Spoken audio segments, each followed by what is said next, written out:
Before we start, just a quick reminder. The views and content shared on this podcast are for entertainment purposes only and are not a substitute for professional advice. Please check the full disclaimer in the show notes for more information. Welcome to Self-Centered, the podcast that's all about you. We're your hosts. I'm Allie, a therapist and life coach. And I'm Katie, a fitness coach and personal trainer. We know what it's like to feel burnt out, taken for granted, and like your life revolves around everyone but yourself.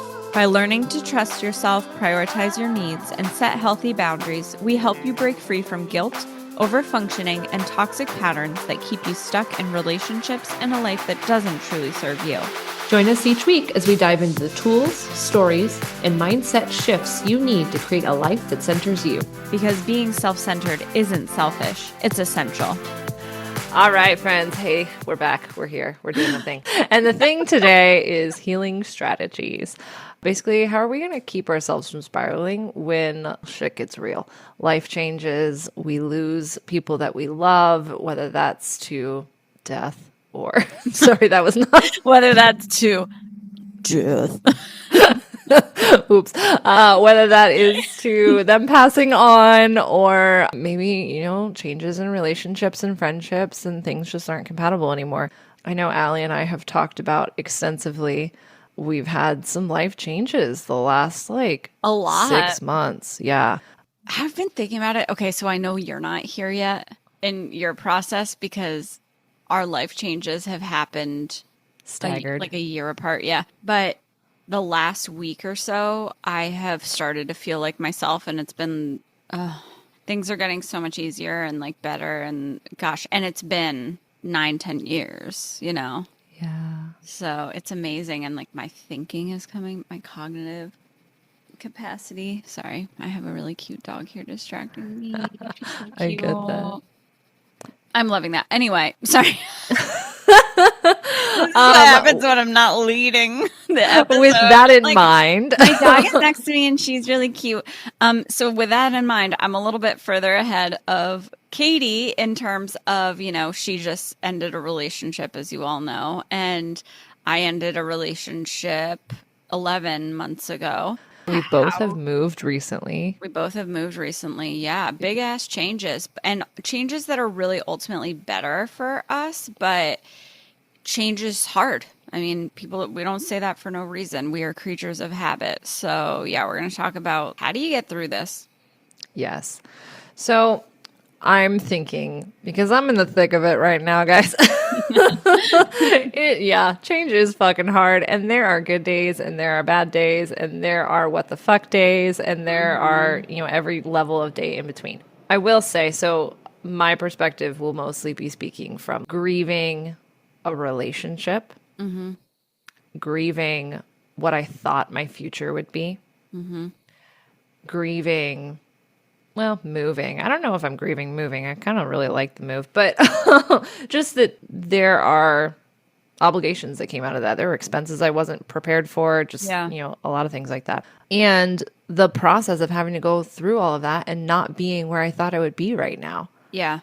If I'm thinking, this is something I'm grieving. If I'm thinking of what would my life look like right now if 6 months ago a situation did not make a turn towards the start of the end of a relationship, the start of the end of my living situation, if all of those things didn't start of the end and I didn't have to start processing all of this and I wasn't in this mental space that I was right now. And I'm like, oh man, I'd probably have more in savings. If things actually went the way that I was envisioning the future, the optimal future. Yeah. Like, oh man, my savings would probably be growing. I would probably feel way more secure in my business. I would have this supportive partner that would be helping me in life. That's what my vision was. And now I'm fucking alone. And I don't mean that bad. I mean alone as in I'm not with a person anymore. I'm living solo. I'm having on a day-to-day basis, just making decisions independently, not in conjunction with another person. I have a great network of people that are supporting me that I've learned to lean on, but there are still those moments where you come home to a quiet house I have dogs. That does help. It's never Quiet-ish too house. quiet. But there are moments where you're alone with your thoughts. Yeah. And grief hits And you hard in can't those just like moments. talk to someone about whatever's on your mind. Yeah, I have ChatGPT. Like, Yeah. but ChatGPT can't give me a hug. I know. And I'm going to talk from the perspective of someone who has now been single for 11 months and is pretty much fine with potentially being single forever. And for the first time in her life is like, oh, I don't ever want to live with anyone again. And oh no, I better enjoy being single right now because what if I meet someone and then I have to go do things with friends of theirs I don't like? Of course, I would do that because I'm in a relationship with you and I love you, but it's not something I would naturally do on my own, you know? Yeah. It's just honestly so nice to be only focused on myself. And after overextending myself and being away from my center for so long in so many relationships throughout my whole life, and me finally coming to my center now and then living alone for the first time, I'm like, no, I don't want anyone else. This is amazing. Yeah. So we're in two different places with it. This episode will be interesting from that perspective. Yeah. So essentially, how do we deal with grief? And how do we get from where I'm chilling, which is, and I'm actually not chilling, where I am currently sitting. She tired. That's true. Where I am currently sitting saying, damn, sometimes this is really fucking hard. And where Allie is currently sitting where she's like, I see the light. And it's great. And there's a cute boy at pickleball that I'm like, oh, that's cute. Okay, like, we were supposed to talk about that. That would be fun to go on a date. But then I'm like, but what if the date leads to more? I don't want to not be single anymore. Like, I feel like I'm really going to have to be convinced, which is great. Yeah. Yeah. Yeah. Well, it's literally just there was a cute boy at pickleball in my pickleball league, and my teammate and I played against him and his teammate partner, and it was fun, and I thought he was cute. I don't think that he wasn't flirty or anything, but also it was the first time we've ever met or played a game together. But at the end, he was like, "What was your name again?"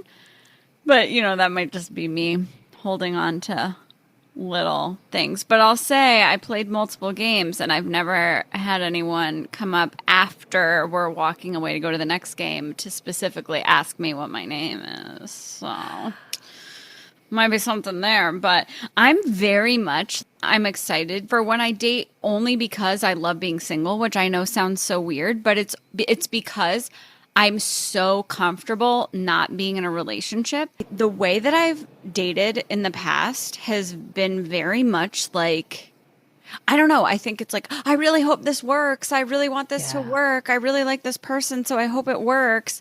And, you know, I was still really trying to be myself. But I think when you're in this place of like, I want it to work so bad, you get so hyper focused on it. And that's not the vibe. Well, yeah, and so, you're committed to the outcome before you even know if it's going to work. Yeah, exactly. So I like this a lot better where I'm just going to be chilling. And I really, truly want it to be like, I just want to hang out and get to know who you are as a person. And I personally don't want to hook up for a while. I just really want to see if we vibe. Anyway, I keep taking this over. No, you're doing great. That's our long-winded context to this episode on healing strategies amidst loss and life change. So step one. Step one. Allow yourself time to grieve and feel. Step one is going to suck, and you got to accept that. Yeah, facts. And without expectation. What do you mean by without expectation? My expectation, because I ended my most recent relationship, is that I should be okay. Is that because I was the one to make the choice, I shouldn't be sad that it's over. So it's like shoulds without shoulds. Yeah, exactly. And this is another thing. So something that I have experienced a lot of lately is anger. And like a fuck ton of anger. And I'm not an angry person, y'all. I'm actually like a really... I've seen those videos on your Insta recently. You're working out a lot. I'm like, she a beast. So you're It's really wild. Transforming anger into muscle. We are doing that.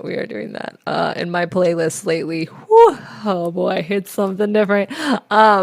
But yeah, so anger for me, it's an interesting emotion lately because normally I feel intellectual anger, which I guess isn't really feeling, but it's acknowledging that, like, yeah, there was an injustice here and that's fucked up. So I'm just going to continue moving forward away from this injustice. Mm-hmm.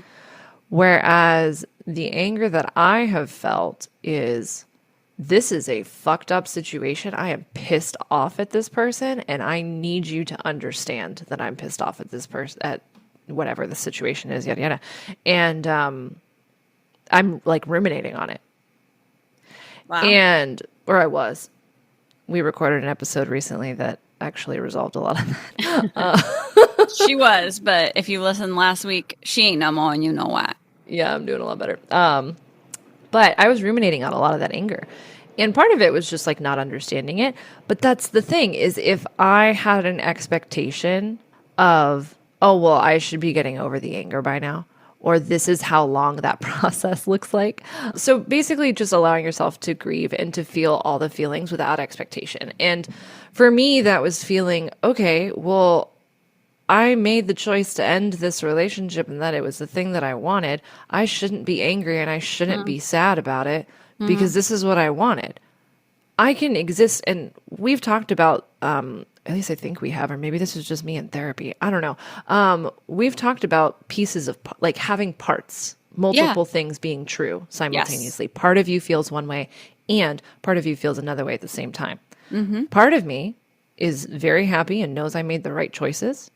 And part of me is still super sad because I love this person. Yeah. And that sucks. Yeah. That even makes me emotional thinking about it right now. I know. But if I was to... Okay, I need to take a second. Yeah. Feel the feelings, friends. This is what I'm saying, though. Well, okay, sorry. I was just going to say you could share, like, a little bit of, like, what you're feeling unless you think it'll make you go too into it, because then... Oh, we're going. We're already here. The tears are coming. Okay, because people who are in that season of having just broken up with someone can hear themselves in you. I explained this to my therapist the other day. I remember very clearly all of the feelings of falling in love. And the excitement that I had, like every time I would see this person's, phone number come up on my phone or a message come through, or like literally running to go see them. And, moments of feeling like really safe with that person and like feeling like I could be seen and held. And then, the context changes. And I think that's something that's been difficult for me in processing this relationship, is somewhere along the way something changed.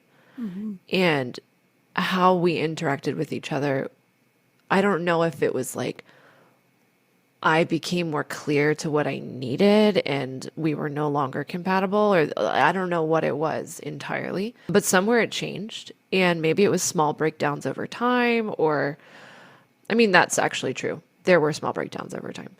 But yeah, things changed. And so then the feelings of joy and safety and comfort, just this complete elated feeling, it got replaced with hurt. Yeah. And bitterness and sadness and abandonment and resentment and all of these like not great feelings. And in my brain, like how my body feels that and how my brain feels that I wasn't expecting. This is allowing yourself to grieve and feel. We're doing this in practice right now. Both of those things are sitting side by side on the same timeline. Whereas what my expectation is that being elated and really happy and joy and excitement to see them exist really far away on the timeline. Like I can't physically reach it. I just see it somewhere floating off in the distance. Yeah. But for me right now, holding space for the feelings is actually both of these emotions are true at the same moment. Wow. And like, that's really heavy to hold. Oh my gosh. Yeah. Cause it makes you really confused. And so for me, I have to really go back to like what I know to be true.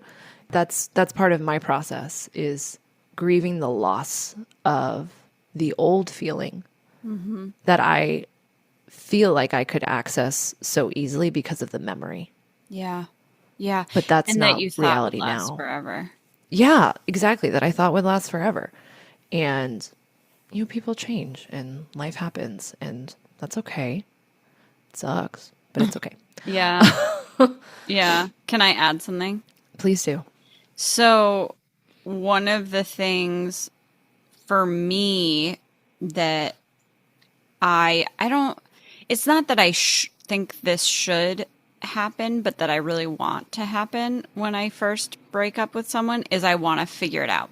I want to Yes. understand everything. Like, why were those initial perceptions that I had of them that I felt like I vetted them and I wouldn't have expected this? And how are we here now? And what does this mean for the future? Do I actually know how to pick the right person? Like, how do I not miss these things in the future?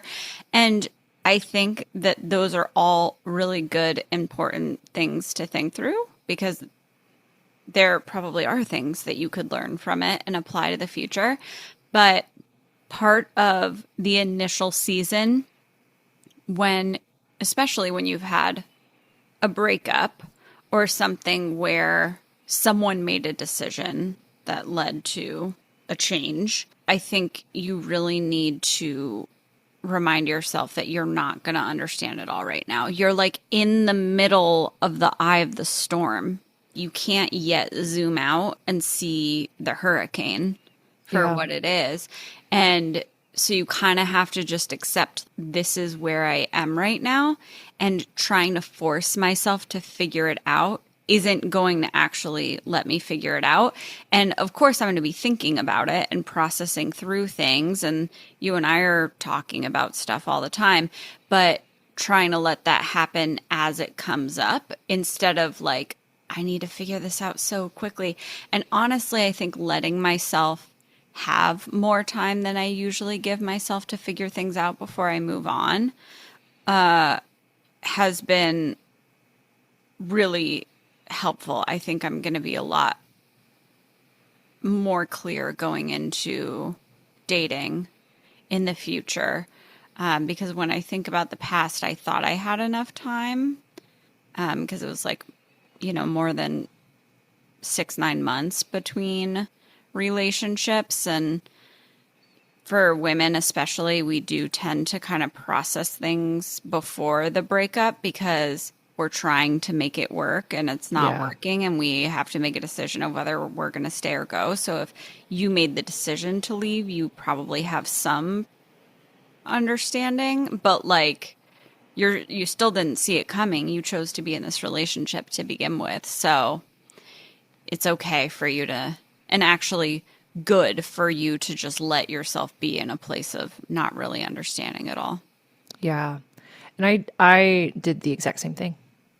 The exact same. I mean, Okay. the last period of time, there was a good chunk of time where every therapy session was, I don't understand why this happened, or, I do understand why this happened, or these are the logical theories and thought processes behind it, or like this decision led to that thing, to led to this thing, and like literally just creating the map in my brain. When I thought about that, about my thought process with that, so little context.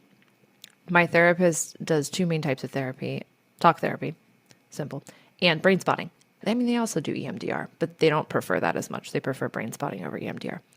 And the brain spotting is very much like you are connecting into your body and feeling your feelings and all the things and unpacking everything that ends up coming out of that. And I found myself using talk therapy to avoid the Allie's like, oh, I've seen this. Yeah. Because I'm very analytical. So I can fill an hour.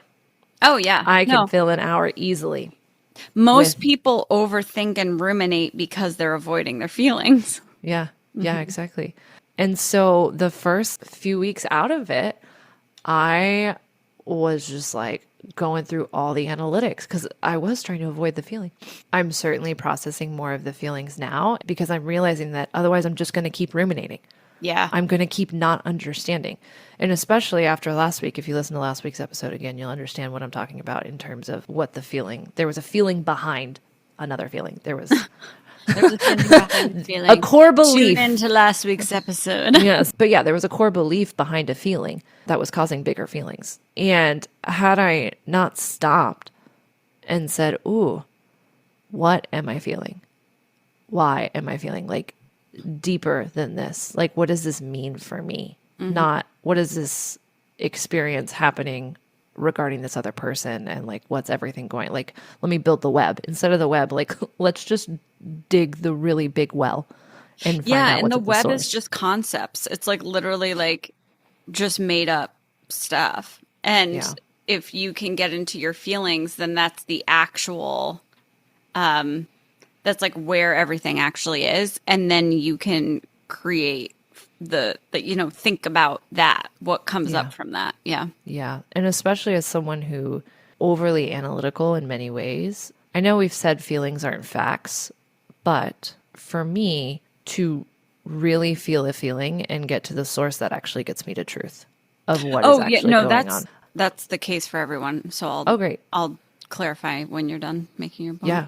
Go for it. No, that was the point. So feelings aren't facts. That saying is really about, it's called emotional reasoning. It's a cognitive distortion.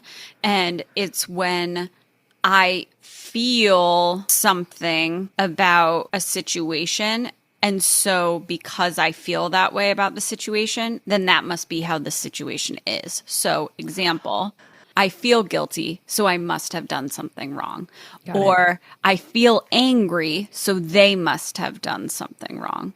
It's like the signal versus noise. Yeah, exactly. It's like jumping to a conclusion of whatever I'm feeling is basically just whatever your first interpretation is. So it's actually jumping from feelings right into your head. It's actually the opposite of staying with your feelings and getting to the deeper layers and what is this actually about.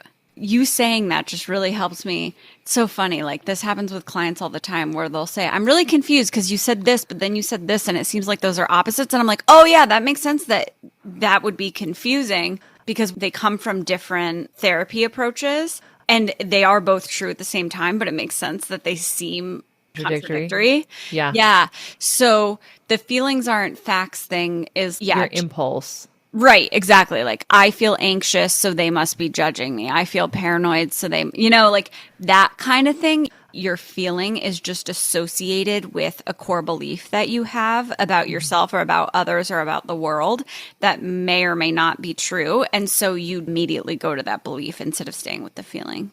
And now you're off to the races reacting and getting angry at someone or avoiding people because you feel shame and you feel guilty or over apologizing or whatever. So that's a feelings aren't facts kind of thing. It's like you go from feelings up to your head, whereas the feelings leading to real truth, that is the case. There's, neuroscientific research on this. So if you can tune into the actual physical sensations of your feelings and stay with what's coming up and breathe through it, regulate your emotions through it so that you can stay with it, it will actually often, I think of it as a wave, like an ocean wave where it'll swell and get bigger and that feeling's bigger. And then it kind of crashes and then it's like you just came down from a wave. So you feel kind of like calm and peaceful. And then all of this truth comes. You just see things clearly and you see what's really true and you can access these things that were previously subconscious. Yeah.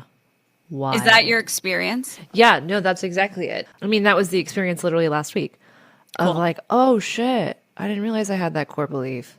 I mean, like I kind of did, but not really, not in practice, not in informing my decisions. Yeah. Yeah. Wild. It's so interesting how it really leads so much of our behavior and we have no idea. Yeah. So one of the things that you said, and this brings me to my second strategy. One of the things that you said is that, especially women, we try to figure it all out before, like right at the get-go, right at the start. We try to figure out exactly what happened and why. Yeah. We tend to like try to figure out the entire plan and exactly not the plan, but the web of everything that happened, the timeline of events, and like make it make sense. Yes. Because we've already done a lot of emotional grieving, probably in the relationship or in the loss, Yeah. or like we expect something to change and we're like anxious about the thing changing. So we've already done a lot of grieving that. And then we're thinking, okay, I'm out of it now. I should be able to figure it out. But you haven't truly processed through the new reality, right? You haven't lived in the new reality. And so there's going to be emotions that come up in that newer reality. And you haven't felt those feelings yet. You haven't experienced that.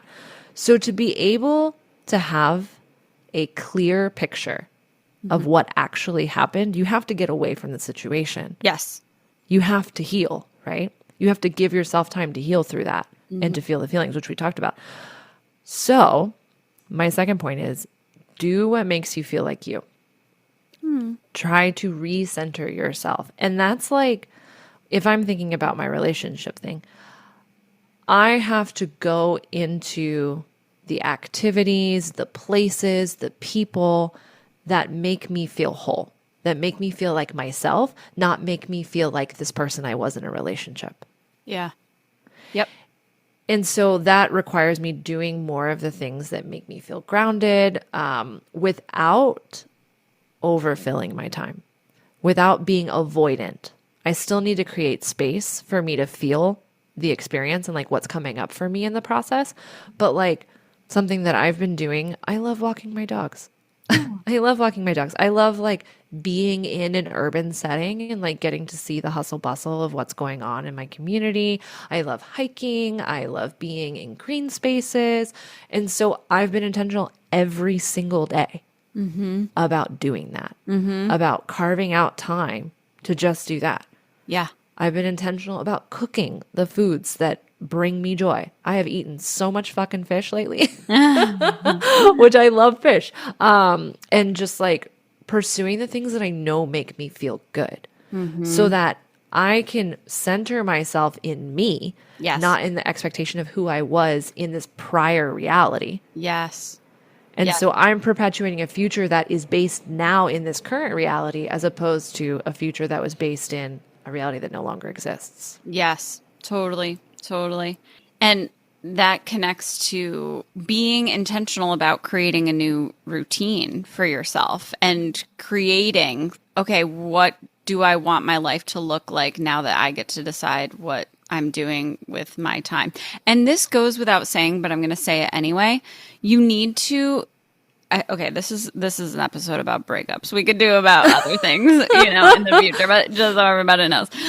So this goes without saying, but I'm going to say it anyway, just in case. You need a clean break. You need to not be around that person anymore, because in order to reflect on what happened and who you are now, you need to not have them in your life and saying things to you and responding to you. You need that space and that gap where you can be like, oh, now, in the past, when I was in the relationship, I would have this thought process and then I would talk to them about it. And so it would kind of like shift. My thought process would go somewhere else. But now that we're not having that conversation and I'm continuing with my own thought process, I'm actually realizing X, Y, and Z. Yes. And something that also, this is another reel. I don't know if it's 100% true. You're going to confirm or deny, or we're going to leave it up to the universe to figure it out. But something that came up to me in a reel recently that supports your statement about like, hey, you need a clean break from this person. You need time away from this person. So when you've been in a relationship with someone, apparently, you have brain chemistry that is wired now. If you've had a relationship with this person, you had feelings of love, you had positive associations, you got dopamine hits every time that you heard or talked to them or saw them. Yep. And so now the context has changed. If you continue to expose yourself to them, intentionally or unintentionally, you're still getting some sort of brain chemistry hit from that. You're getting drugs, and we need you to be sober while you're reflecting on your breakup. So you need a dopamine detox. Because you could jump into other sources of dopamine and oxytocin, which is the bonding hormone and like the love hormone. You could jump into hooking up with other people. You could jump into dating right away. You need to give yourself space from them, but then also just like space and time in general in order to reflect instead of continuing to get these hits of different chemicals that are going to impact the way that you see things. Yeah. So I've literally felt that. I have had the urge, not massive urge, just like the inkling, I think is a better word for it, of like, oh, it would be interesting for like comedy's sake to, download Bumble or something just to see what comes up. But that is exactly that, is just the dopamine hit. Yeah. Right? Yeah. Yeah. Yeah. And you're like in withdrawal.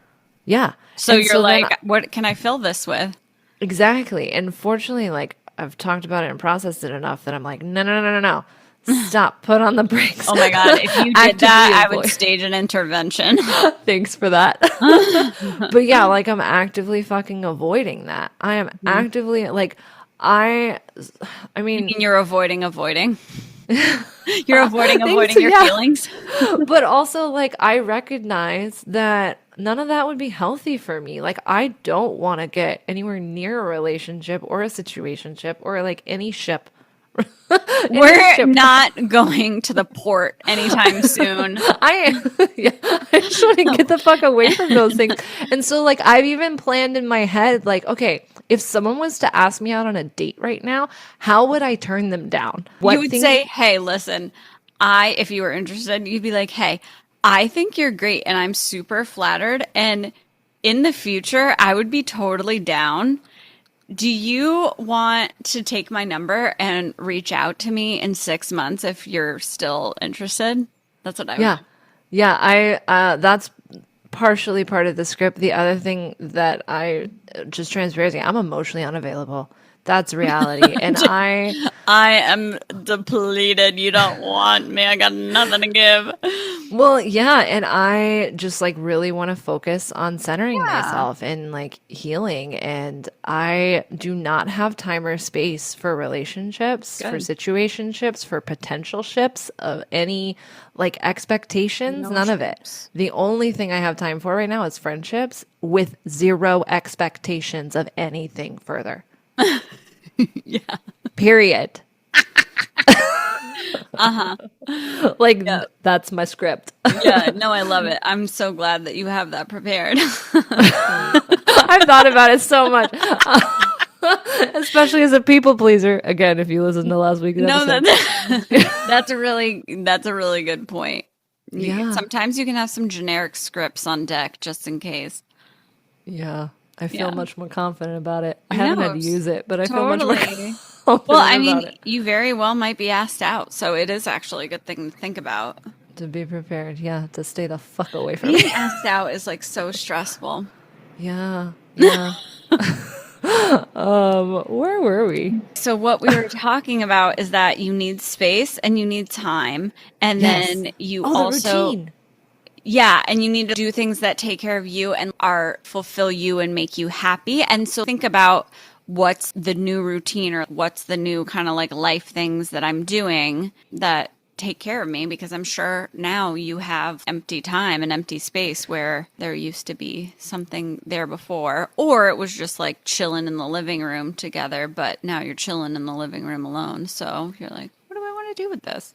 Yeah, and there's a balance here, right? On the one hand, yes, we want you to feel your feelings, but we don't want you to spiral with the feelings. We don't need to go so far down the rabbit hole that we're like, oh my God, I'm never going to find love because I fucked this up. That's spiraling.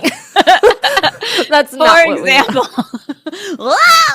So you can think about it as there's this thing called emotional flooding, which is when you are feeling your feelings and you start to feel like you're not in your body, or life isn't real, which is also known as dissociation, or you're starting to get really amped up emotionally and it's becoming too much, and like crying, even sobbing, totally fine. But if you're starting to like really panic or dissociate or obsess or freak out and it feels like a crisis, you're flooded.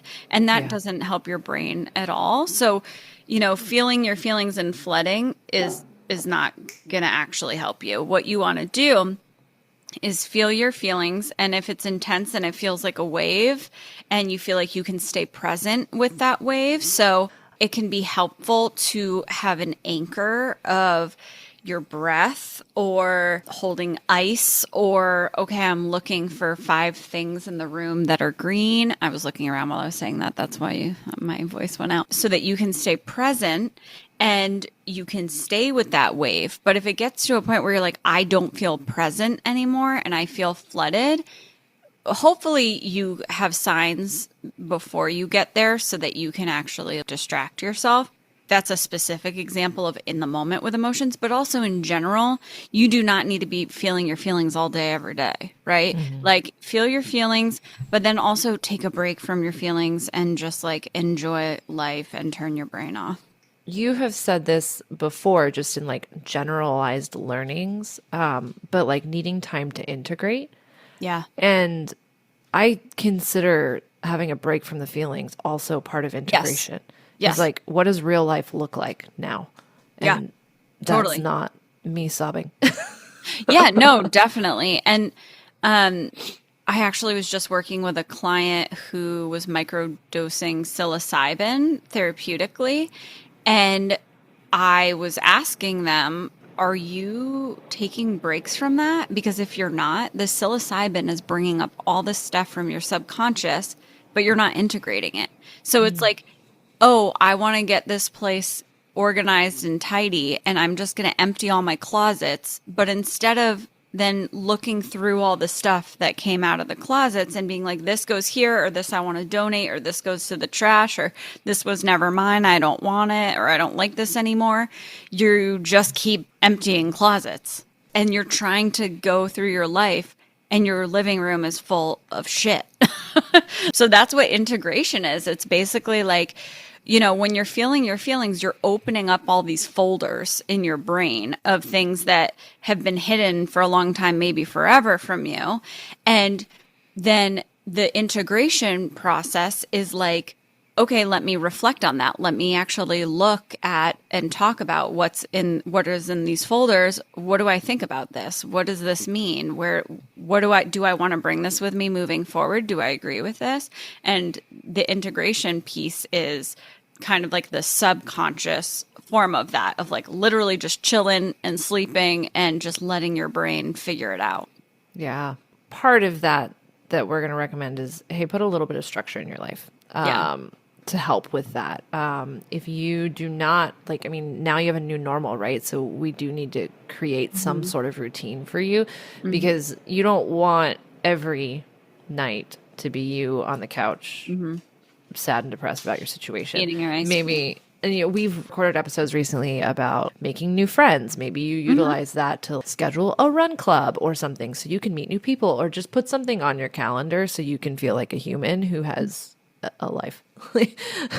Yeah. And I'll add to that what are some of the familiar comforts that can stay the same from, before this breakup, before this change? What are the things that you can continue with? So when I moved to San Diego, that was a huge change, and I missed things as simple as specific food from specific restaurants. And one of the things, and San Diego is completely different than Vermont, I'm sure, as you can imagine. And one of the things that I was like, well, running, like running is something that I did before and I can do now. I can work out with my little app. I can FaceTime with my friends and stay in touch with them. So even like old playlists, but like what can continue that feels comfortable and familiar from before this change that still serves me and takes care of me, but I can almost lean into that as this comfort, this grounding force during this time. Yeah, so good. Even like foods and stuff. What kind of meals can I make for myself? Or like what kind of experience can I create for myself? Like today, I got a $15 kiddie pool for my dog, because it's 80 degrees here today. It's so nice. And filled it up with the hose, put a chair right next to it. I had my feet in it. She's playing with her toys in it, laying down, running around the yard and coming back, hanging out. And it was such a simple thing, but it felt like summer. It felt Yeah. amazing. And it's like consuming that almost. We need to consume these experiences.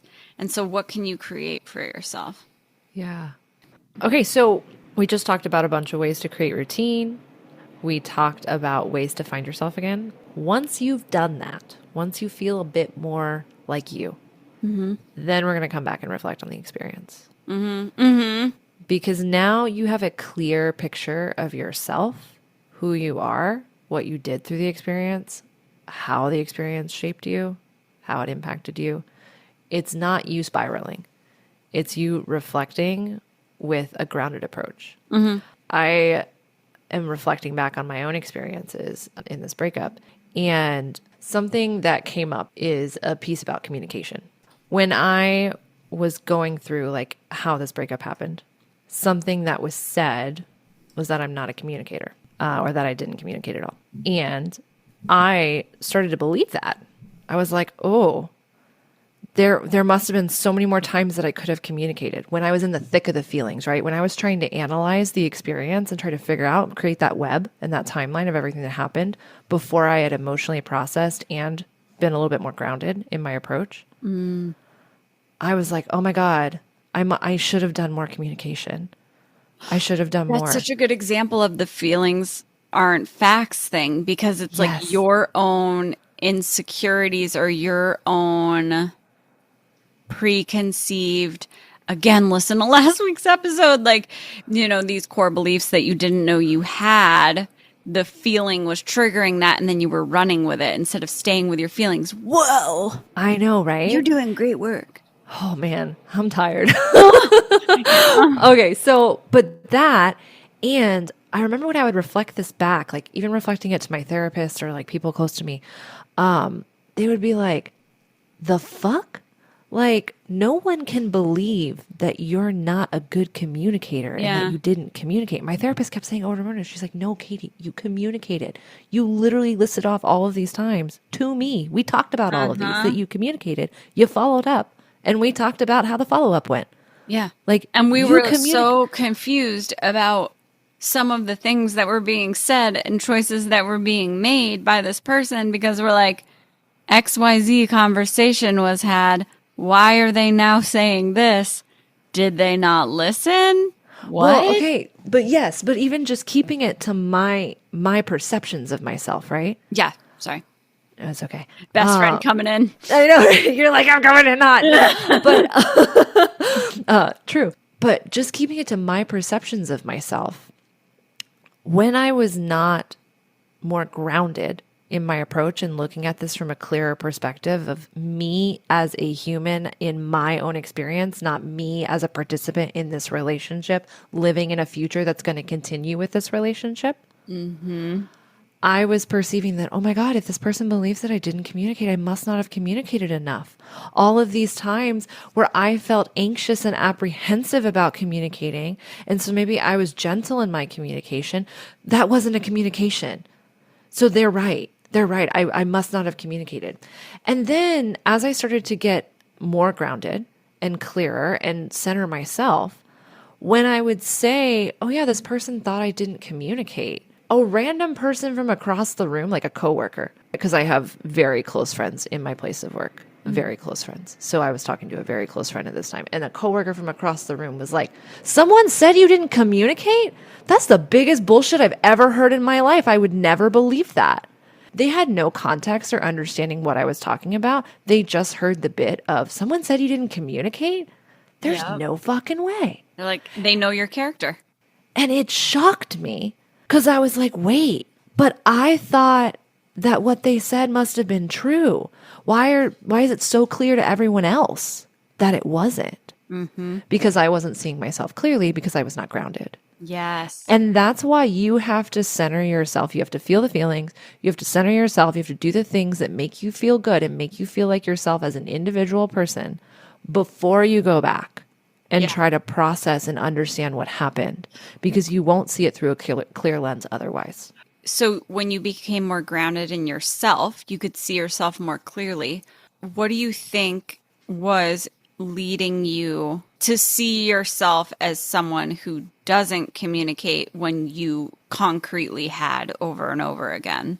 Was it just the repetition of hearing you're not communicating and someone acting as if you're not communicating? Yes, and so that created the perception, the experience of a reality where someone's acting this way. That's how someone would act if I hadn't communicated.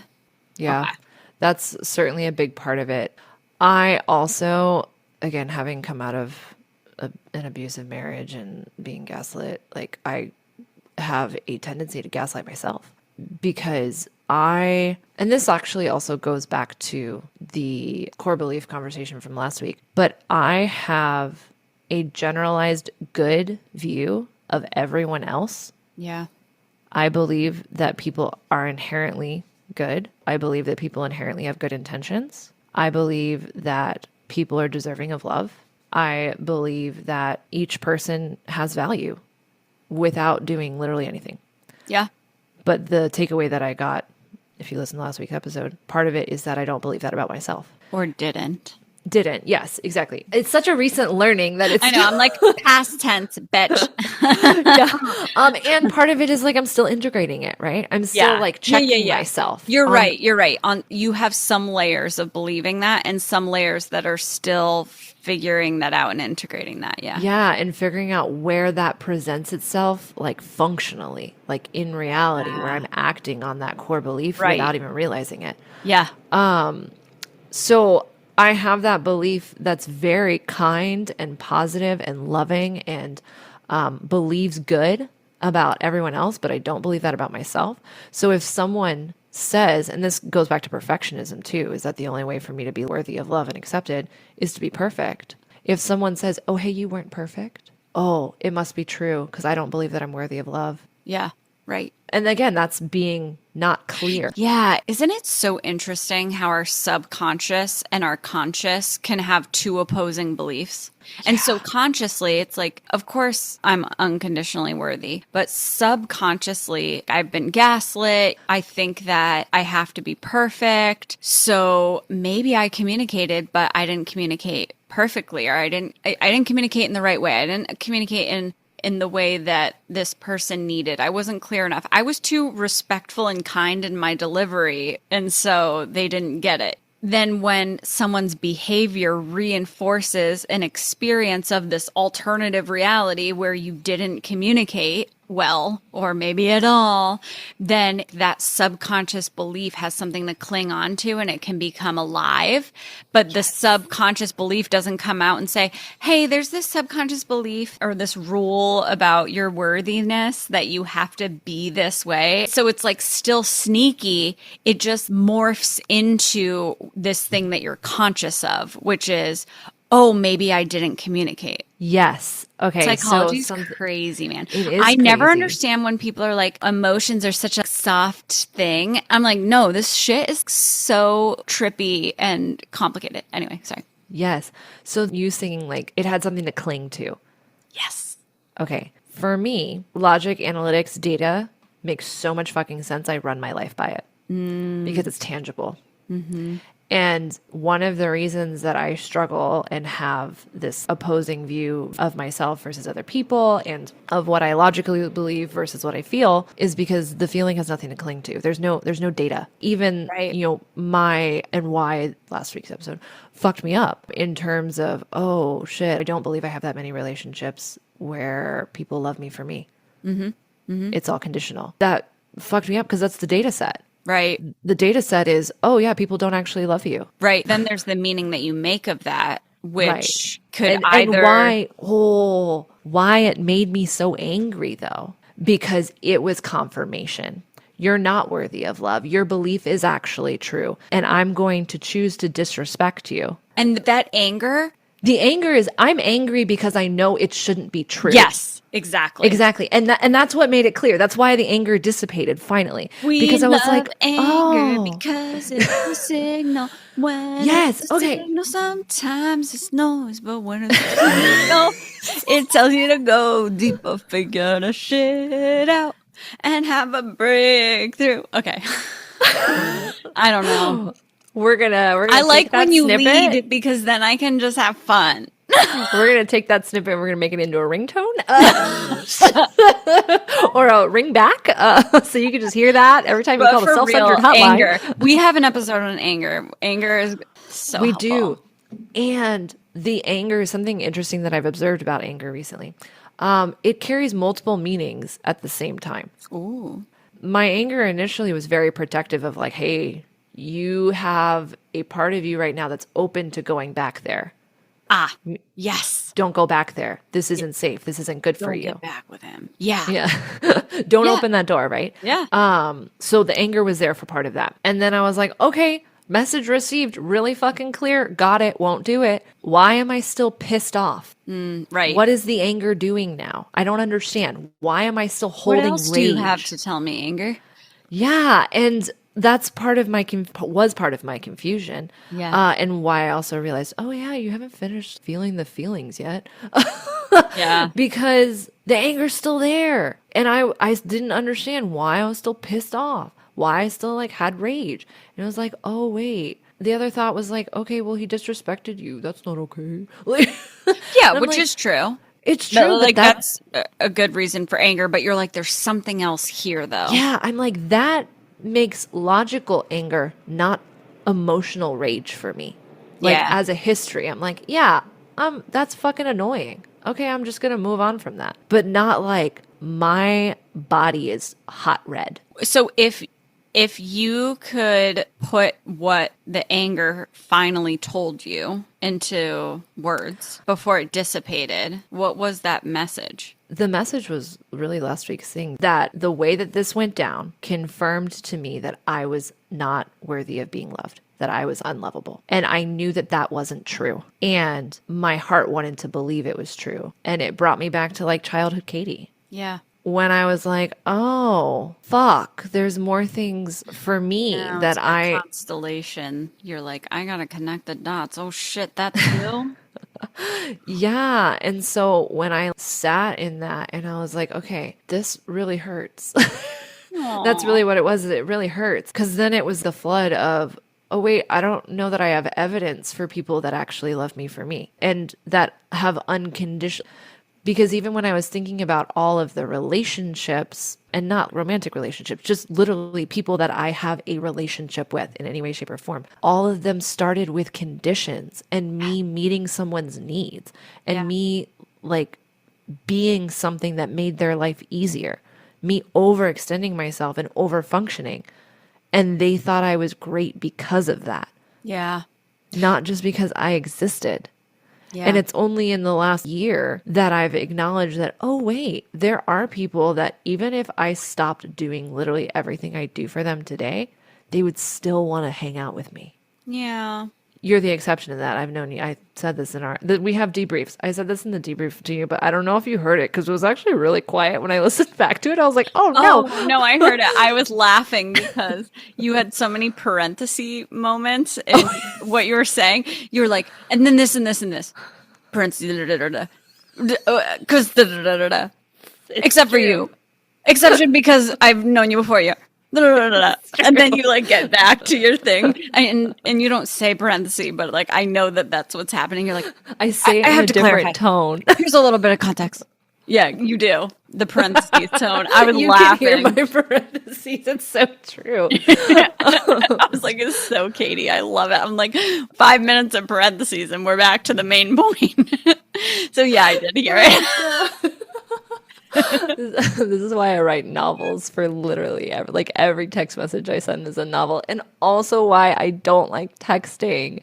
I know, and I'm always it like, takes me so long. I asked Katie because I was like, Katie, what do you think we should talk about for the podcast? And then she said something, and I was like, can you just say a little more about that? Because I like don't really know exactly what you mean. And I'm like, just briefly, just like really quick, and I get an 8-minute voice now. 8-minute voice message that would have taken me an hour to write. Yeah, true. Yeah, honestly, because of all the fucking parentheses. Chapter 1.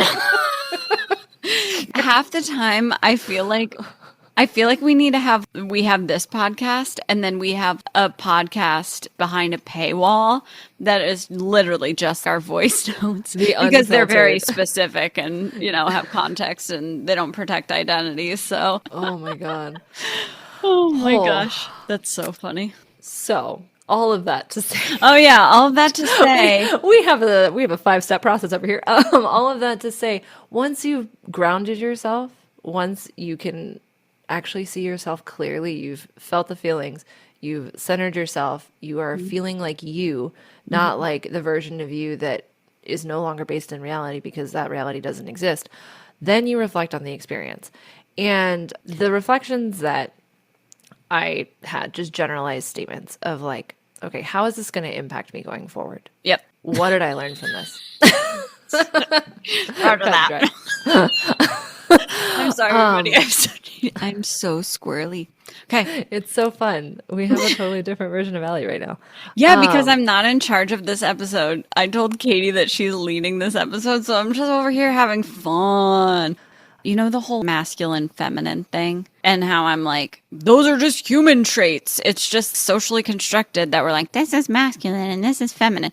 But for the purpose of conversation, I will use those words because then we understand each other. So anyway, you're being the masculine one. You're holding the structure so I can do whatever the fuck I want, which is my favorite thing in the whole world is doing whatever the fuck I want and just being a little weirdo, a little ADHD girly. And I don't want to know stuff and I don't want to be an expert, but I also love my job. So anyway, what we need is maybe we can train ChatGPT to be our little masculine. We could be like, all right, these are the prompts ChatGPT gave us, and then you and I are just going to go and we can go on tangents and shit, and that'd be fun. Because then it's just like we're hanging out. Okay. Yes. We're going to talk about that more in depth later. Okay. So getting back to the point, once you figure that stuff out and you're grounded, then you can reflect on, okay, so what's next? What do I want to take with me? Yes. What do you need going forward to stay in your seat? And one question that came up to me, and I'll share the context for this because it was helpful. Meta is sending me everything related to dating right now, which I'm like, back the fuck up. I don't want any of this. Why is my algorithm doing me like that? I know. So anywho, Meta is sending me all this stuff, and one of them was this dating coach, and it was actually a really good question, so I'm glad it came across my feed for the sake of I should think about this later. But it was, hey, when you're on a first date, which I won't be doing anytime soon, but when you're on a first date, a question that you should or could ask is, what did you learn about yourself from your last relationship? Someone who's not healed and is maybe emotionally immature, emotionally unavailable, does not know who they are or have relationship skills, and is not ready for the next relationship is going to start talking about their old relationship and everything that person they were in the relationship with did to them, as opposed to what did you learn? If I was to think about that, and that is part of what started the reflection for me from a little bit more grounded spot was, I overfunction in a relationship. And I do that because I don't believe I'm worthy of love. And I have to come to the belief that I am worthy of love as I am before I can enter into a relationship. That would be my takeaway. Yeah, in a future relationship, I'm not going to overfunction and I'm worthy of love. Yeah. And if you can't see that, peace. Yep. Do you have anything for that section? I would just say, what are the ways that I left myself? What are the ways that I got out of my seat and left my center? Or what are the situations that I put myself in or allowed that pulled me out of my center? And how do I not let that happen again? So you can kind of think of what's the opposite of that. And I want to do that because that helps me get closer to me and get back in my seat. I think for me, I have been in a relationship in the past where something as simple as the food that we were eating. Oh my God, yes. Literally, it even showed up in my blood results, my cholesterol. I do like to eat healthy on my own. And when I'm in a relationship, I kind of I'm like, well, it's two people. I'm not going to force them, you know? And if I want them to cook some of the time, then I shouldn't be like, and you have to cook this way or cook these things. But I didn't realize until now that I'm back to eating how I want that that's actually really important. So I think the contrast, you know, these relationships are never mistakes. We can learn from them. Yeah. And the contrast of this is what it felt like in this situation, and this is what it feels like to be on my own and making my own choices gives really helpful information. So yeah, I just realized actually it is really important for me to eat like that. Like it really changes how I feel. And even just for my migraines in my most recent relationship, that person was doing all this research on how to fix all these things. So that they could maintain their level of food comfort. Yeah.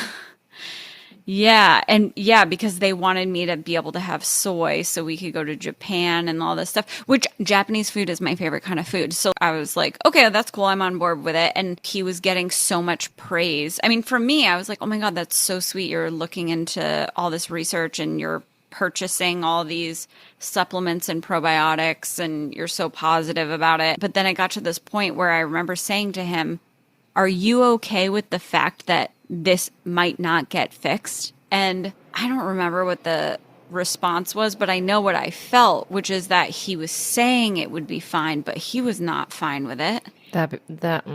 And now, a year out, my migraines are, I mean, there's a lot of things that I'm doing, but the things that I'm doing are things that I wasn't doing because he had such beliefs about the things I should be doing. And it's not like I didn't stand my ground. I mean, I definitely asserted myself, but I was flexible and I was compromising. And in the wrong relationship, compromising isn't healthy. You just shouldn't be in that relationship because meeting them halfway is out of your seat and it's not good for you. Yes. And so for me, when it's my partner's night and they decide that they're going to grill XYZ and they have this marinade, yeah, they can do olive oil, salt, and pepper on some chicken for me. Yeah. And that does not have to be the end of the world and a huge fucking thing for them to do. And if Yeah. it is, it's not the right relationship for me. Yeah. So I think... Or for them. Or for them. Yes. Or for Yeah. them. Yeah. I've asked Katie this because obviously I've done my reflecting on what happened in that relationship. I asked Katie, what type of person would do well with it? Like, who is compatible with this person? And she was basically like, correct me if I'm wrong, but she was basically like someone who doesn't have any chronic health issues and someone whose life is pretty easy and they've achieved what they're going to achieve in life. So there isn't any difficulty of going to school or working your way through a career. They're already at the pinnacle. It's basically like has to be the easiest thing. And yeah, was there anything I missed? I mean, they're a trad wife. Yeah. Yeah. Yeah. And it's so interesting too, these fucking liberal men. They're like, I'm a feminist and I believe in this and this and this. I support you and da da da da da. And then they have so much internalized misogyny and sexism that they're not aware of. And when you point it out, they push back on it. Yeah. Another thing, when you're first dating someone, this is another thing that I would take from it, is that when you're first dating someone, I think it's actually a really good idea to give someone feedback or bring things up. Like, rock the fucking boat, dude. Rock you want to see how they're going to respond now Shake before that you're ship, invested. rock that boat, okay? Yep. And obviously not just to do it, but when these natural things come up that you're like, I felt this way, like honor your feelings. Do not minimize. If anything, magnify, not in an overreaction, but magnifying it to be big enough that you actually take it seriously and bring it up. Because those are the things that are going to teach you about someone. And if you're like, oh, this thing that you said felt really, you think I'm weak or you think I'm this or like whatever other sexism, misogyny kind of frame you think they were looking through, and see what they say. Because what we want is someone who's like, oh shit. Even if they disagree with you, being like, oh, I don't see that right now, but let me think about that. Yeah. Or let's talk about it. Or what do you mean? Or whatever. So I think it's just a lot of show up as you, honor your feelings, and think about what are the ways that I inadvertently left my seat and what type of relationship would be a better fit for me. And honestly, it's the relationship where it's like you being single, happy being single, except with another person. Yes, there are still things that it's like, okay, I didn't really want to go to that friend's birthday party of theirs or like go to their family's Christmas or whatever, but that's what you do for a relationship. Those are the things, the annoying things. Or Yeah, like, it's oh, they're a little annoying. messy, but it's fine for me, you know? It's not things that cause you to lose parts of yourself. Exactly. Yeah. Yep. Yeah, that's exactly it. Yeah. Yep. I think you touched on essentially the last piece was set new intentions and goals for going forward. Is like towards the end of that grief cycle is like, what have we learned about ourselves? What do we want to grow into in the new seasons? If we're envisioning the version of us that we want to grow into, what activities, what choices, what communication habits, what would that version of me do? What would that look like? And start to make that part of your life. You can't get to that version without the habits that brought you there. Yeah, totally. And one of the things that's really helped me because I'm in that season right now, that part of it, thinking about what are the things that I loved to do when I was little, when I was a kid, and bringing back play. And it's actually a lot of quote unquote girly things. I'm going to highlight my hair tomorrow. I want to know. Hopefully it's not orange. I'm doing it myself, y'all, for the first time, but we'll see. So yeah, I'm highlighting my hair. I'm doing these at-home chemical peels. You can just like YouTube how to do anything, and it's pretty straightforward. And I am buying some clothes, mostly pickleball clothes, because that's my socialization now. Yeah. Because for work, I'm in front of a computer doing remote therapy and coaching, and all I need is a top, you know? I mean, I'm definitely wearing sweatpants or shorts. Yeah, that has felt really fun and really good. And also as a kid, I did a lot of art. So I want to do more art, and I'm just doing things that I really feel called to. Like I want to do a gallery wall above the sofa on this big ass living room wall.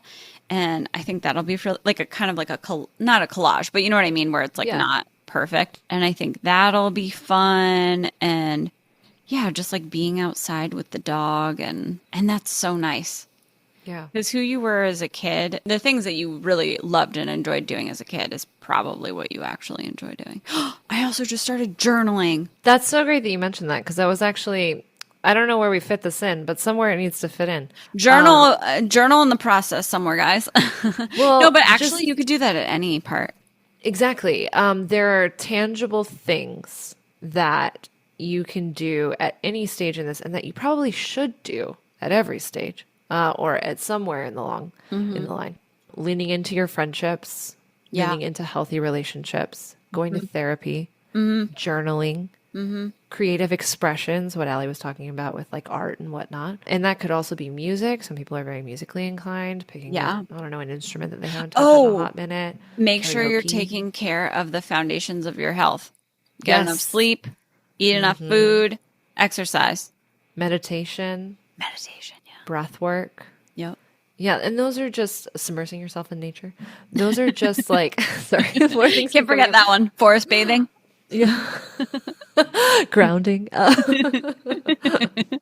Those are tangible things that can be done at like any stage. They're things that you could kind of like latch onto if you are like, I don't know what makes me feel good yet.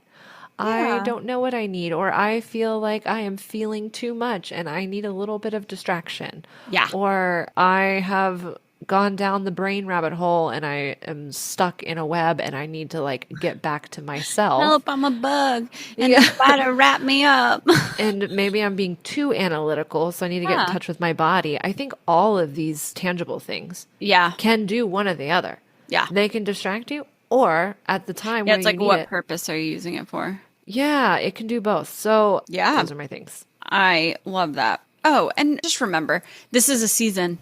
It's a season. It's not the rest of your life. It's a season. It's a stepping stone. So just let yourself be in that season and let yourself have the time that you need in that season, because if you don't let yourself have that time, that's when we run the risk of repeating cycles.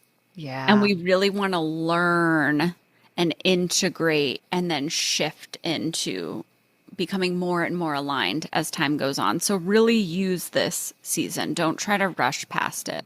Yeah. And one thing that's coming up to me, and this might connect to some selfies, but I've seen this statement before. And Allie, you've actually expressed something similar to me as well, especially if you're someone that wants to have kids and you're like, ooh, I'm running out of time because of biological reasons or whatever the like may be. Just don't put a timeline on what you think has to happen. We have had plenty of amazing women show us that pregnancy can happen at any age. Just because, you're 35, you don't have to be like, oh my God, my clock is almost out. I need to make a decision now. I have to find someone now, because then you'll find another red flag. Yeah, And exactly. That's you don't so wanna funny live you with brought that that. up because that my journal was. Can I just read it real quick? Yeah. Yeah. That was my journal today. Oh shit. Yes. I only just started journaling 3 days ago and I love it. I met this girl at a wedding who I just hit it off with. And we just said the other night that it's like our souls already know each other and it's just our human selves are catching up. It's Aw. fucking awesome. She lives in Pennsylvania and we're becoming friends over voice notes and texting and sending pictures and videos. And she journals. And so I've just been learning some things from her. This was talking about, and we'll do a future episode on this, like cultural conditioning, beliefs that we've been taught. Some are conscious, some are subconscious. But I said, society has taught us that we need certain things in order to be happy. And therefore we try to be or do those things, sometimes at a cost, because we've been taught it's quote unquote so important. For example, I believe part of the reason I overlooked some red flags in my last relationship is because my biological clock was ticking and I was scared I wouldn't be able to have kids if I didn't settle down with someone soon. They ended up being an awful partner and would have been an awful co-parent, and we would have gotten divorced and it would have been messy and toxic, and I'd be stuck with him in my life forever if we had kids together. I recently realized that while I'd love to have kids, I could be okay and even really happy creating an amazing life that doesn't include having kids. Maybe I'll meet someone who already has kids, or I can be close to my friends' kids, which I've already started working on. I go down to Connecticut once every 3 months. It has led to some sadness, but also a ton of relief and peace, which has made me feel more confident in taking my time if and when I meet someone who could be a life partner and making sure they're right for me. I love that. Yeah. I And love that. Abby, who I call That's it, what Allie named Chat ChatGPT. GPT, because it's kind of like AI bestie. And Katie thought Abe, AIB, because AI bestie, but it is a girl. So it's Abby. Anyway, so Abby said that you're naming something that goes beyond individual relationships. You're uncovering internalized cultural scripts about what a good life looks like and how they can pressure us into making choices that aren't aligned with our truth, just with our training, with our Yes. conditioning. Then I was like, oh, we should do an episode on this. Love that. Love that. So yeah, you can also adopt. Yeah, there's so many options. And Yeah, like, the just other don't. Yeah, just the only thing worse.